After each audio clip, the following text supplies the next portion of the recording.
Illegal construction ಕಾರ್ಪೊರೇಷನ್ಗೆ ಕೊಟ್ಟಂತ ಜಾಗ ಹಂತವಾಗಿ ಕೆಲವರೆಲ್ಲ ಹಾಕೊಂಡಿದ್ದಾರೆ. ಕೆಲವರು ದುಡ್ಡು ಕಲೆಕ್ಟ್ ಮಾಡಿಬಿಟ್ಟು ಹಾಕಿದ್ದಾರೆ ಅನ್ನೋ ಮಾಹಿತಿ ಕೂಡ ನಮಗಿದೆ.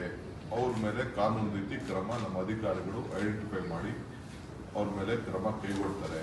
ಕೆಲವು ದಾಖಲೆಗಳು ಕೂಡ ತಿರ್ಚಿದ್ದಾರೆ ಅಂತ ಕೂಡ ನಮಗೆ ಮಾಹಿತಿ ಕೊಟ್ಟಿದ್ದಾರೆ. ಆದರೆ ಮಾನವೀಯತೆ ದೃಷ್ಟಿಯಿಂದ ಮುಖ್ಯಮಂತ್ರಿಗಳ 1 lakh ಹೌಸಿಂಗ್ ಸ್ಕೀಮ್ ಇದೆ. ನಮ್ಮ ಜಮೀರ್ ಅವರಿಗೆ ಜವಾಬ್ದಾರಿಯನ್ನು ನಾವು ವಹಿಸಿದ್ದೀವಿ.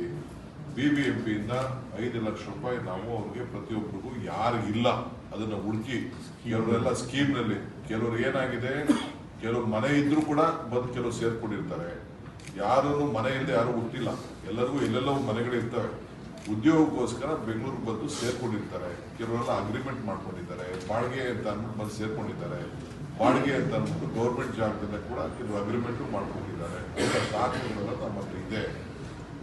ಅದಕ್ಕೆ ಈಗಾಗಲೇ ನಮ್ಮ ಅಧಿಕಾರಿಗಳಿಗೆ ಪ್ರತಿಯೊಬ್ಬರಿಗೂ ಇಂಡಿವಿಜುವಲ್ ಕೇಸಸ್ ನೋಡ್ಕೊಳ್ಳಿ ಅಂತ ಹೇಳಿದ್ದೀವಿ.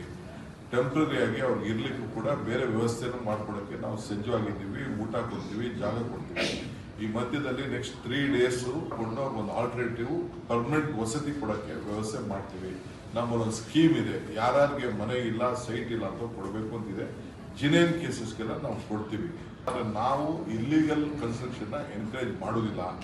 ಇಲ್ಲಿಗಲ್ ಎನ್ಕರೇಜ್ ಮಾಡಿದಂಥವ್ರಿಗೆ, ಇಲ್ಲಿಗಲ್ ಮಾಡಿದಂಥವ್ರಿಗೆ ಕಾನೂನು ರೀತಿ ಕ್ರಮ ಕೈಗೊಳ್ಳೋಕ್ಕೆ ಈಗಾಗಲೇ ಮುಖ್ಯಮಂತ್ರಿಗಳು ಆದೇಶವನ್ನು ಅಧಿಕಾರಿಗಳು ಕೊಟ್ಟಿದ್ದಾರೆ. ಯಾರಿಗೂ ನಿರ್ದಾಕ್ಷಿಣ್ಯವಾಗಿ ನಾವು ಎನ್ಕರೇಜ್ ಮಾಡಲ್ಲ.